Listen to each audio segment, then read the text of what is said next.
ومش معنى ان ربنا يرحمه او ان هو توفى ان احنا ما نقولش على الحاجات الغلط اللي هو عملها واللي اثرها لسه هتفضل موجودة عشان الجهل والتخلف والغباء والغشامة اللي عند الناس، وخصوصا الناس الضعيفة، الناس الفقيرة، الناس المساكين اللي بيصدقوا اي كلام اي حد بيقوله لهم، وخصوصا لما يدخل الدين في الموضوع، مع ان كلام ضياء العوضي بخصوص الدين ملوش اي اساس من الصحة، وبيدخل في اطار ان هو بيقول كلام على لسان الرسول صلى الله عليه وسلم.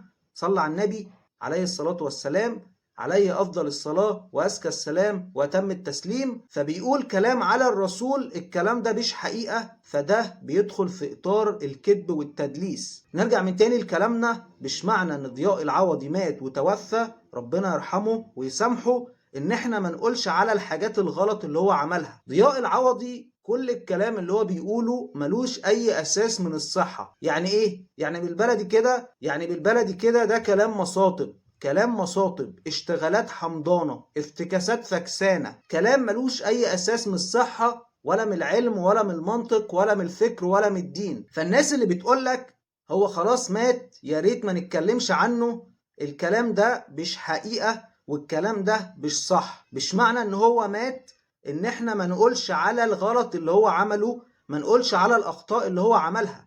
احنا هنا مش بنتكلم عنه، احنا هنا بنتكلم على الحاجات الغلط اللي هو عملها، مش في حياته الشخصية، لا في حياته العملية.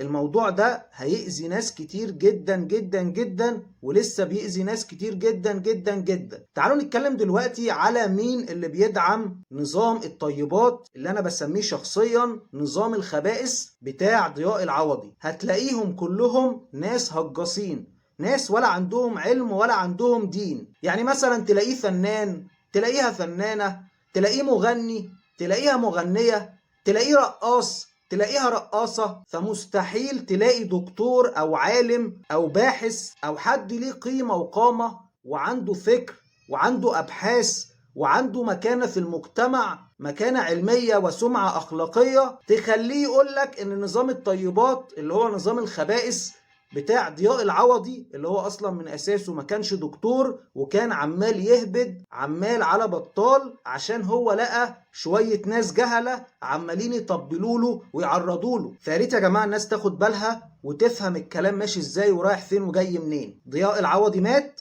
لكن اعماله لسه عايشة. احنا هنا بنتكلم على اعماله، ملناش علاقة بشخصه. ربنا يرحم ضياء العوضي، لكن مين اللي هيرحم الناس اللي تعبت وجالها مرض بسبب النظام بتاع ضياء العوضي؟